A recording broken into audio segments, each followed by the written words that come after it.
Halo teman-teman semuanya, selamat datang kembali di Kita Kumpul Online, komunitas mata kita yang ketiga. Tadi aku lihat kurang lebih udah setengah jam banyak banget yang waiting list ya di Zoom kita dan ternyata excited banget di hari Minggu ini untuk belajar sama-sama di mini workshop kita yang perdana di Kita Kumpul Online yang ketiga ini. Dan hari ini kita akan kembali lagi di Kita Kumpul, namun formatnya agak sedikit berbeda nih, karena ini adalah Kita Kumpul Online dengan mengusung tema Impactful Illustration, yaitu ini mini workshop di Kita Kumpul Online. Jadi teman-teman nanti nggak cuma akan dapat materi, tapi juga teman-teman juga bisa mempraktekannya langsung ilmunya. Kita Kumpul Online ini adalah series talk ataupun mini workshop yang hari ini akan kita lakukan, yang ditunjukkan khusus untuk teman-teman member komunitas mata kita. Nah, tema yang kita bawa pun beragam banget nih teman-teman. Kita mengikuti current issue dan juga hal-hal yang sedang berkembang yang ada di sekitar teman-teman, agar teman-teman juga bisa mendapatkan hal-hal baru ataupun skill-skill baru. Nanti akan ada speaker kita yang akan memaparkan terkait bagaimana sih caranya memasukkan value dan juga storytelling ke dalam ilustrasi dan juga penerapannya ke berbagai medium desain. Dan sebelum aku memanggil siapakah yang akan jadi speaker kita, tentunya teman-teman sudah lihat di posternya ya. Langsung aja kita sapa. Halo Kak Fitra. Halo Mas Tio. Halo. Halo, apa kabar Kak Fitra? Sehat, sehat. Mas Tio gimana, Mas? Alhamdulillah sehat. Gimana masih WFH sampai sekarang? Masih. Seru ya, ASN juga bisa WFH ya. Gimana sih caranya bisa tetap mengasah kreativitasnya kok masih sering ngegambar dan gambarnya bagus-bagus ini loh. Ini apa aja nih kakak lakukan selama WFH nih? Nah sebenarnya kebiasaan menggambar ini udah saya lakukan dari dulu banget nih, dari bisa pegang alat tulis, bisa pegang alat gambar kayak gitu kan. Misalnya pagi sampai sore kerja di kantor, pulang dari kantor pasti langsung bawa buku gambar atau mungkin bawa ini kemana-mana nih.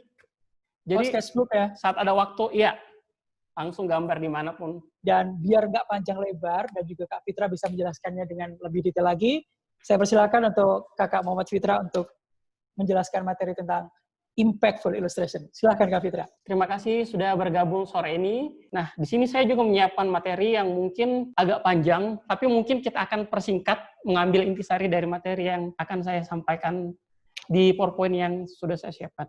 Nah, sedikit tentang ilustrasi, mungkin teman-teman sudah pada tahu nih, ilustrasi itu sebenarnya apa. Nah, yang ingin saya sampaikan ini hanya sekedar menajamkan, dan saya juga menyampaikan apa sih yang saya siapkan ketika saya akan membuat sebuah ilustrasi. Ilustrasi itu adalah sebuah visual, intinya visual, yang digunakan untuk menggambarkan, menerangkan, atau menjelaskan terkait masalah tulisan atau pesan tertentu. Nah, ilustrasi ini berasal dari bahasa Latin, illustrate, seperti yang ada di gambar ini. Keyword untuk mempermudah kita memahami apa itu ilustrasi sebenarnya, yaitu visual, menjelaskan, menerangkan, dan mendeskripsikan. Nah, seperti keyword tadi, tujuan ilustrasi itu adalah visual yang saya buat untuk mempermudah pembaca menangkap dan memahami alur cerita, sehingga apa yang kita sampaikan itu lebih cepat ditangkap oleh pembaca atau audiens. Ini adalah beberapa contoh ilustrasi yang biasa saya jadikan inspirasi dari cover majalah Tempo. Ilustrasinya ini membuat seseorang akan penasaran nih, isi dari majalah ini apa. Sehingga guna dari ilustrasi yang seperti yang saya katakan tadi, akan menyampaikan pesan dari tulisan-tulisan yang ada di dalamnya. Pertanyaannya adalah, apakah ilustrasi harus selalu berupa gambar? Ini adalah contoh iklan nih. Bayangkan seandainya iklan di sebelah kiri ini hanya menjelaskan tentang produk tanpa ada gambar. Nah, produk dengan tanpa ada ilustrasi ini tentunya akan membuat teks yang lebih banyak untuk membuat orang mengerti apa yang ada pada produk ini. Apabila kita bandingkan dengan produk yang sebelah kanan, kata-kata yang banyak ini, mulai dari produk ini adalah mie goreng dan lain-lain, bisa terwakilkan dengan gambar seperti yang di sebelah kanan ini. Seperti kata orang bahwa satu gambar itu bisa mewakili ribuan kata-kata. Nah, kemudian apa bedanya ilustrasi dengan gambar biasa? Pada saat menggambar biasa, saya biasanya cenderung menggambar tanpa pesan tertentu abstrak dan spontan gitu. Beda halnya dengan saat saya membuat gambar ilustrasi. Saya berangkat dari tulisan atau pesan yang ingin saya sampaikan, sehingga waktu yang saya alokasikan untuk membuat ilustrasi itu sekitar 70% habis untuk memahami apa sih sebenarnya pesan dan tulisan yang ingin saya sampaikan. Nah, selanjutnya 30% dari sisa waktu yang saya miliki, saya gunakan untuk eksekusi mulai dari sketsa, pengerjaan, hingga penyelesaian ilustrasi yang saya kerjakan. Ini mungkin akan berbeda dari teman-teman yang mungkin sudah sering membuat ilustrasi, tapi secara garis besar apa yang dilakukan ini mungkin akan sama dilakukan oleh ilustrator lainnya. Saat kita mendapatkan order, kita akan mulai untuk mendalami kerjaan apa sih sebenarnya, apa tujuan dari kerjaan yang diberikan ini. Mulai dari mempertanyakan 5W1H, apa yang akan saya buat, untuk siapa, kemudian kapan deadline-nya. Pokoknya 5W1H ini kita pertanyakan sejelas mungkin sehingga proyek yang kita kerjakan akan bisa lebih jelas. Saya akan membaca dan mendalami tulisan secara detail, kemudian dari tulisan secara detail itu, saya kemudian akan mengumpulkan keyword-keyword apa sih yang akan kemudian menjadi kunci dari ilustrasi yang saya kerjakan. Saya mulai untuk mengumpulkan ilustrasi, inspirasi, referensi, atau mood board. Nah, ini beberapa pertanyaan yang paling sering ditanyakan oleh teman-teman. Bagaimana sih cara menerjemahkan ide atau tulisan yang saya dapatkan tadi itu ke dalam bentuk visual? Nah, menurut saya sendiri, ada 3 cara yang paling sering saya gunakan untuk menerjemahkan kata-kata tadi atau pesan tadi menjadi bentuk visual. Yang pertama itu adalah penggambaran visual secara langsung. Penggambaran visual secara langsung ini merupakan bentuk ilustrasi yang paling dasar, di mana pada saat penggambaran ini, saya cukup menggambarkan kondisi benda atau contoh sesuai dengan bentuk aslinya. Sehingga apa yang saya gambarkan ini menjelaskan bagaimana tujuan atau pesan yang ingin saya sampaikan. Misalnya contohnya kartu lebaran dari narasi tahun kemarin, saya cukup menggambarkan icon-icon atau benda-benda yang akrab dengan suasana lebaran. Misalnya ketupat, kue kering, masjid, dan sebagainya. Cara saya yang lain adalah menggabungkan simbol dengan bentuk aslinya. Ini adalah contoh ilustrasi saya terkait bagaimana seseorang bisa melukai perasaan orang lain hanya dengan berbekal jarinya melalui sosial media. Nah, kita masih bisa mengerti bahwa di sini ada gambar tangan, kemudian ada hati yang dikoyak-koyak atau disobek-sobek, dan ada gambar handphone. Ini masih menggambarkan penggabungan antara ilustrasi yang sebenarnya dan ilustrasi yang diwakili oleh simbol. Nah, yang terakhir ini saya murni menggunakan simbol. Simbol ini dimaksud adalah saya tidak menggambarkan keadaan sebenarnya, namun mewakilkan apa yang ingin saya sampaikan kepada suatu benda. Misalnya saya ingin menggambarkan bagaimana sih keadaan saya di tahun 2019. Saya mewakili perasaan saya atau apa yang saya rasakan di tahun 2019 dengan sebuah roda yang berputar. Kadang saya merasa di atas, kadang saya merasa di bawah. Nah, ini saya gambarkan dengan simbol sepeda. Sebuah keunikan tersendiri ketika saya menggambarkan topik menggunakan benda-benda yang agak berlawanan dengan apa yang saya gambarkan semestinya. Selanjutnya, bagaimana saya mulai bekerja? Hal yang paling pertama saya lakukan adalah mencari inspirasi dan mengumpulkan mood board. Mood board ini adalah kumpulan visual-visual yang saya jadikan inspirasi untuk kemudian saya kembangkan menjadi ilustrasi saya sendiri. Dalam dunia desain, kita mengenal istilah ATM atau amati, tiru, dan modifikasi. Saya akan mencari ide-ide yang sesuai dengan apa yang ingin saya kerjakan. Misalnya proyeknya sama nih, kartu lebaran, saya Google aja kartu lebaran dan melihat contoh-contoh yang keluar yang ditampilkan oleh Google. Saya akan kumpulkan sesuai dengan keyword yang telah saya siapkan. Keyword yang telah saya siapkan tadi itu bisa menjadi sebuah inspirasi sumber warna atau mood yang akan saya gunakan pada ilustrasi yang akan saya buat nantinya. Saya juga bisa mengeksplorasi berbagai macam situs-situs yang menyediakan visual, mengunjungi behance.net, Pinterest, atau mungkin browsing di Instagram dengan hashtag-hashtag yang sesuai dengan proyek ilustrasi yang saya kerjakan. Nah, itu tadi adalah mencari dan mengumpulkan inspirasi. Sekarang kita lanjut ke tahap pengerjaan. Sebenarnya mengerjakan ilustrasi itu sama dengan mengerjakan gambar-gambar atau proyek visual lainnya. Kita akan menggunakan waktu yang lebih banyak untuk memahami, kemudian menerjemahkan ide ke dalam bentuk visual. Kita mulai menjahit atau menghubungkan antara satu ide dengan ide yang lainnya. Nah, ketika ide-ide tersebut digabung, kita kemudian udah mendapat gambaran nih, wah sketsa yang cocok ini kurang lebih seperti ini. Kemudian selanjutnya, ada pertanyaan lagi. Bagaimana agar karya yang saya hasilkan mampu mengantarkan pesan? Ada beberapa hal yang saya perhatikan ketika mengerjakan proyek ilustrasi. Saya berfokus pada pesan. Dalam berbagai macam literatur yang saya baca, ilustrasi ini merupakan karya seni yang unik. Karena pesan yang kita sampaikan lebih penting daripada ilustrasi yang kita kerjakan itu sendiri. Kunci saya adalah less is more. Saat kita sudah bisa mengemukakan ide secara sederhana, ya udah itu aja gitu. Jangan terlalu gado-gado atau jangan terlalu campur aduk sehingga apa yang ingin kita sampaikan itu nggak to the point dan orang akan bingung sebenarnya apa sih yang ingin kita sampaikan dari materi yang atau ilustrasi yang kita kerjakan. Dan yang terakhir adalah ilustrasi ini adalah audience oriented. Biasanya kan kalau karya seni yang lain adalah artis oriented, di mana karya kita buat itu sesuai dengan apa yang artis rasakan. Nah, beda halnya saat saya mengerjakan ilustrasi, saya tetap memasukkan apa yang ingin saya sampaikan kepada ilustrasi, namun fokus utama saya adalah tetap bertujuan kepada pesan dan tulisan yang ingin saya sampaikan agar tersampaikan kepada audiens atau pembaca. Perbanyak referensi.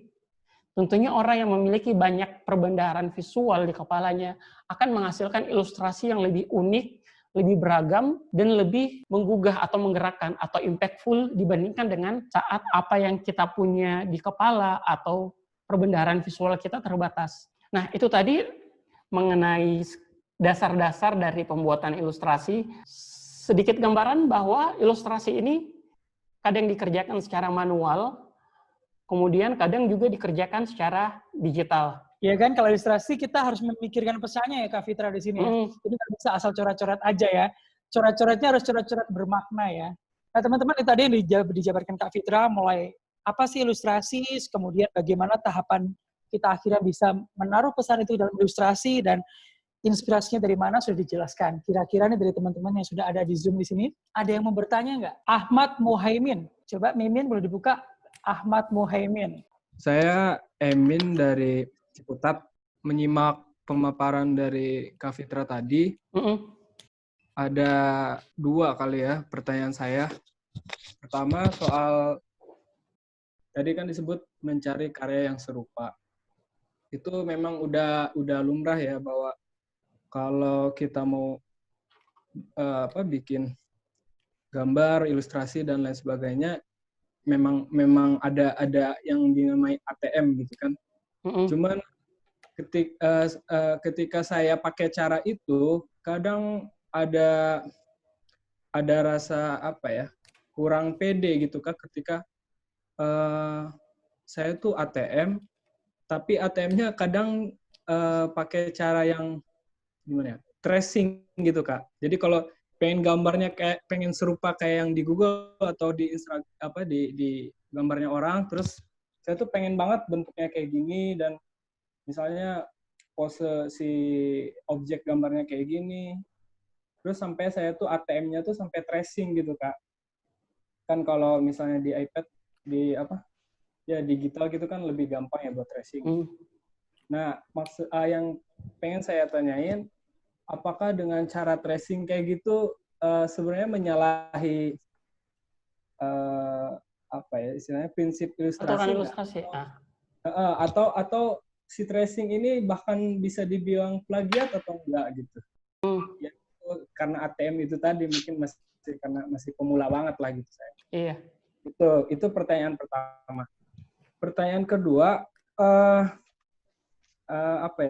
karena saya juga follow Kak Fitra ya, udah cukup lama, dan ya bagus-bagus dan sering di-repost sama narasi gitu. Nah, ya to the point aja lah saya, kalau cara Kak Fitra biar karya-karyanya di-repost sama narasi itu gimana? Mungkin biar suatu saat saya bisa kayak Kak Fitra dan di-repost juga, karena itu kayaknya seneng banget bisa di-repost sama narasi. Siap Emin, semoga nanti di-repost. Nanti di akhir tunggu sampai akhir, nanti ada kejutan biar kamu bisa di-repost sama narasi. Nanti aku kasih bocorannya. Silakan Kak Fitra, 2 pertanyaan dari Emin tadi. Apakah tracing itu plagiat? Iya, langsung dijawab boleh. Sebenarnya Bagus ya pertanyaan dari Emin. Ciputat terkait masalah tracing. Nah, sebenarnya saya juga belajar menggambar, belajar ilustrasi itu dari tracing gitu. Hanya saja mungkin karena saya telah memulai bidang ilustrasi ini sejak lama, sejak beberapa tahun yang lalu, sehingga saat ini saya sudah hampir dibilang meninggalkan tracing ini gitu. Karena saya percaya bahwa saat saya menggambar dengan tracing, saya akan cenderung mengikuti apa yang orang lain kerjakan gitu. Sehingga apa yang ada pada diri saya, apa yang ingin saya sampaikan, tidak bisa tersampaikan dengan coretan-coretan yang saya buat gitu. Jadi seandainya pertanyaannya apakah boleh atau enggak, itu relatif sih sebenarnya. Kalau misalnya hanya sekedar untuk latihan dan untuk mengasah keterampilan, itu nggak apa-apa, nggak masalah sih. Hanya saja mungkin kita memperhatikan apa sebenarnya objek yang kita tracing gitu. Saat kita men-tracing hal-hal yang common, misalnya kayak Menara Eiffel, kemudian Monas, dan lain-lain, itu mungkin nggak masalah. Yang jadi masalah adalah saat kita men-trace artwork dari karya orang lain. Nah, itu kesannya kayak beneran duplikasi banget tuh ya. Nah, kemudian pertanyaan yang selanjutnya terkait masalah bagaimana caranya di repost narasi, bahwa saat kita di repost narasi, exposure yang saya dapatkan itu lumayan besar. Jadi tiap kali di repost narasi ada aja yang nyangkut follow saya, jadi lumayan sih. Nah, pertanyaannya gimana caranya biar di repost narasi? Nanti saksikan di akhir acara. Yang pertama adalah mengenai masalah tools. Tools yang saya gunakan secara garis besar terbagi dua, yaitu manual dan digital. Untuk manual, nah ini adalah berbagai macam tools yang saya gunakan sehari-hari. Mulai dari cat air, drawing pen, sketchbook, kemudian cat akrilik, penghapus, pensil, tinta, dan berbagai macam alat-alat lainnya. Kayaknya cuma standar alat-alat gambar seperti biasa sih. Kemudian next, untuk kertas sendiri saya menggunakan kertas dengan ketebalan minimal 300 gram karena saya merasa nyaman menggambar di kertas yang lebih tebal, sehingga terutama menggambar dengan menggunakan cat air itu akan nggak tembus atau nggak merembes. Nah selanjutnya, karena kita menggambar secara manual dan gambar hasil dari manual tadi akan dipresentasikan secara digital, ini merupakan hal yang paling penting. Saya menggunakan scanner di mana saya mentransformasikan apa yang sudah saya gambar menjadi bentuk visual. Kenapa saya menggunakan scanner dibandingkan dengan HP atau kamera biasa? Sebenarnya bisa aja sih, cuman dengan menggunakan scanner ini, hasil gambar yang kita buat tadi itu detailnya masih tetap bisa bertahan, sehingga gambarnya akan lebih jelas dan lebih jernih saat dijadikan bentuk file. Kemudian selanjutnya beralih ke tools yang saya gunakan saat menggambar digital. Standar sebenarnya saya menggunakan iPad dengan Apple Pencil, dan selanjutnya saya menggunakan laptop. Biasanya iPad ini saya gunakan hanya untuk menggambar gambar-gambar yang bisa saya gunakan secara gambar tangan. Namun finishingnya atau layoutingnya tetap saya gunakan laptop. Saya menggunakan Procreate di iPad, kemudian ada Corel Draw, kemudian ada Photoshop, dan Illustrator. Ini sih software-software yang saya gunakan saat membuat ilustrasi secara digital. Kita akan mencoba membedah beberapa karya ilustrasi yang telah saya kerjakan, mulai dari pengumpulan mood board, kemudian membuat sketsa, detailing, dan nah ini adalah contoh kasus nih, brief. Saya dapat WhatsApp dari atasan untuk membuat ilustrasi Hari Kebangkitan Nasional 2020 dengan tema Bangkit dalam Optimisme Normal Baru. Nah, deadline yang diberikan ini biasanya mepet-mepet, kadang diberikan sore hari dan besok pagi jam 7 itu udah siap posting. Hal yang paling mendasar dan yang paling mudah kita lakukan adalah menggunakan Google. Kita Google dulu apa sih yang digunakan terkait masalah Hari Kebangkitan Nasional. Kebanyakan menggunakan kepalan tangan, kemudian warna merah. Kemudian saya mulai beranjak ke membuat mind map atau keyword. Keyword utama adalah Kebangkitan Nasional, dan sesuai dengan tema optimisme normal baru. Dari Kebangkitan Nasional, saya udah mulai breakdown beberapa kalimat-kalimat kecil lagi, seperti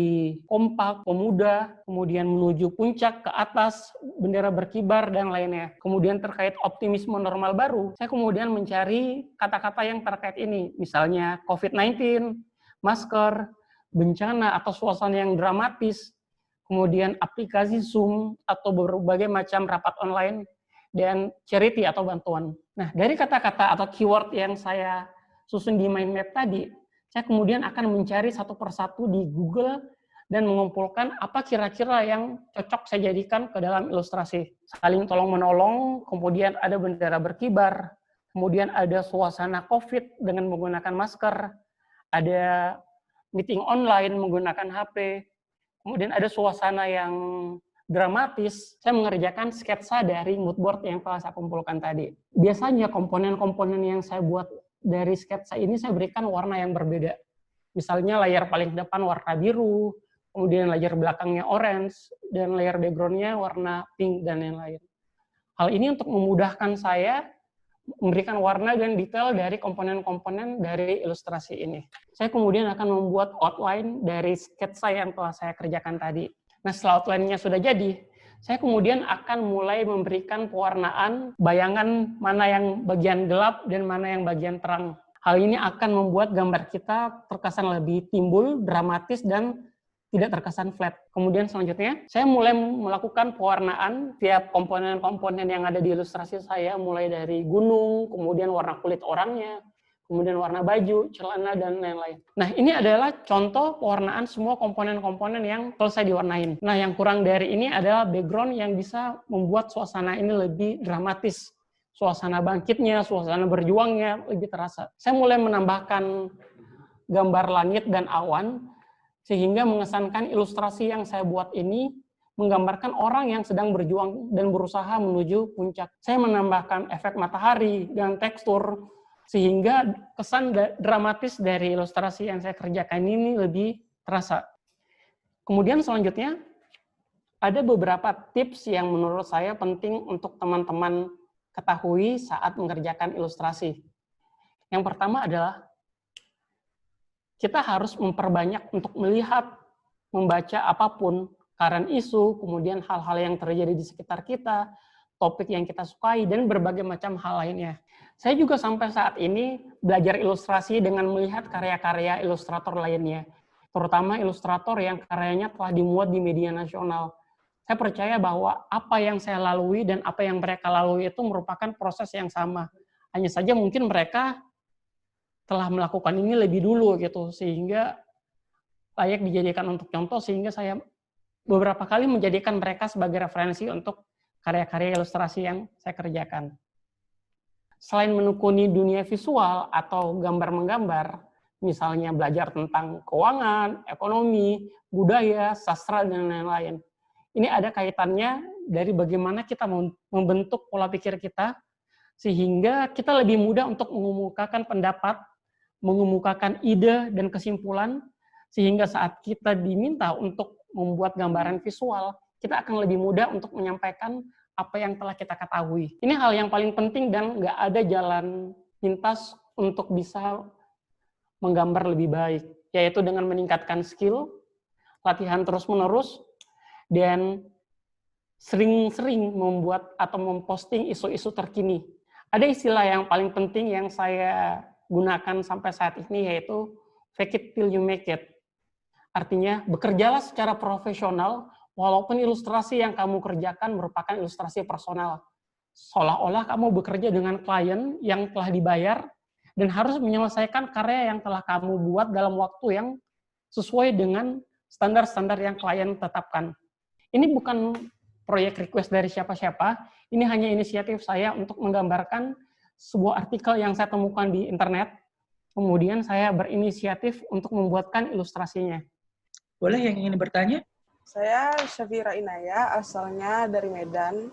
Menurut Mas, benar nggak kalau menjadi ilustrator itu harus mempunyai style art atau identitasnya sendiri gitu, Mas? Karena ketika sudah mempunyai identitas tuh pasti ilustrasi kita jadi lebih mudah dikenal oleh klien ya. Tapi masalahnya juga, Mas, bagaimana ya caranya menemukan style art kita sendiri gitu. Karena sampai sekarang pun saya masih suka nyoba gambar dengan style ini, gambar dengan style itu gitu. Ini adalah pertanyaan yang banyak sekali ditanyakan oleh teman-teman, termasuk saya juga sendiri sampai saat ini sebenarnya masih mencari-cari apa sih sebenarnya style saya gitu. Namun selama beberapa tahun saya menekuni dunia ilustrasi atau gambar menggambar, saya tuh melihat gambar-gambar saya beberapa tahun belakangan bahwa ternyata saat saya menggambar kecenderungannya itu seperti ini, atau melihat kumpulan gambar-gambar yang telah kita kerjakan. Oke Kak Fitra, terima kasih jawabannya tadi kepada Syafira, jadi ngingetin aku juga nih sebagai yang tadi baru aja curhat tadi di backstage. aku pengen menggambar lagi nih gitu. Kita mau praktek bareng Kak Fitra untuk menggambar ilustrasi hari ini. Silakan Kak Fitra. Boleh, siap. Pada kesempatan kali ini, proyek yang akan kita buat, bagaimana kita membuat sebuah ilustrasi terkait semangat yang kita berikan kepada UKM atau usaha kecil dan menengah untuk terus produktif dan berkarya di masa COVID ini. Nah, saya menuliskan dulu nih keyword-nya di layer lain, misalnya UKM, kemudian produktif, kemudian COVID, berkarya.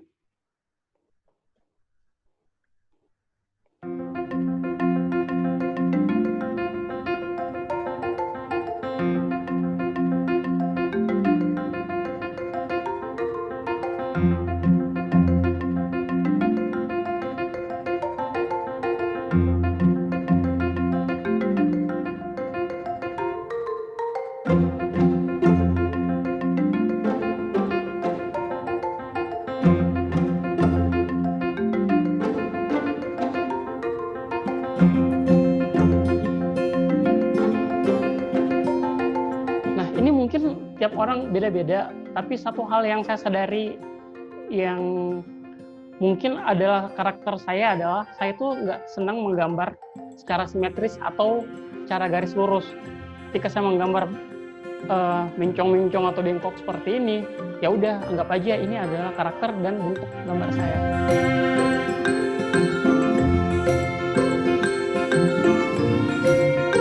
Karena biasanya saat kita menggambar terlalu rapi, hal ini akan membuat gambar kita terkesan kaku dan menghilangkan karakter dari yang kita miliki.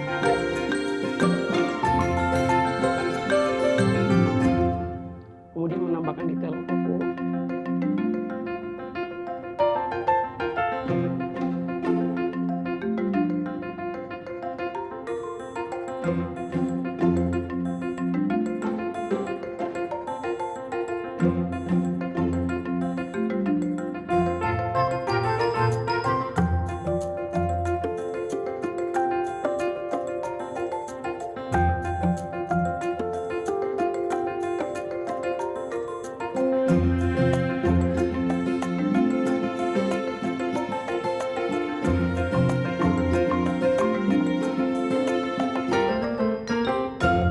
Keren banget sih Kak Fitra.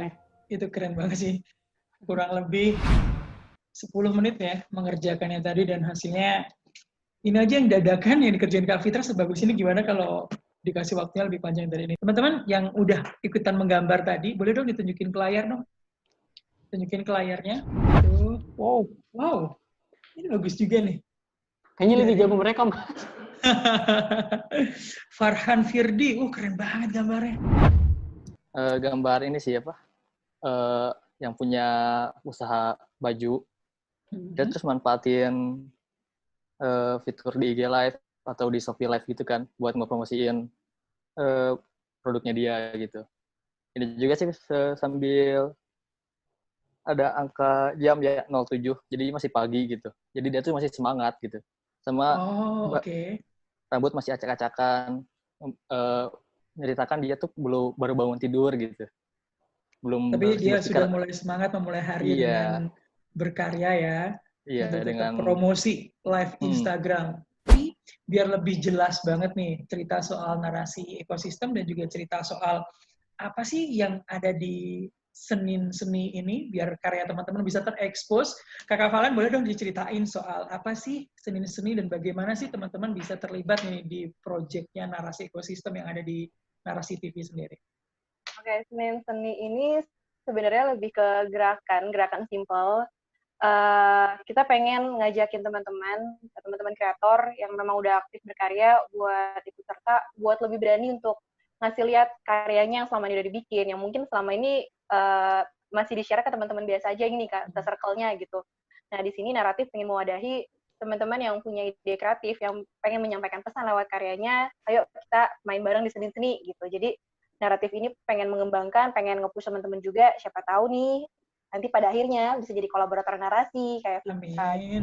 Jadi apapun yang ada di rumah kita, yang kita punya, manfaatkan itu dengan baik. Karena karya nggak berbatas dari tools kita, tapi dari kemauan kita untuk terus belajar. Karena nggak bisa kita jadi orang yang, kata Kak Fitra, nggak bisa langsung jadi orang yang hebat, karena karya itu proses. Jadi bagus enggaknya itu tergantung dari kitanya gitu.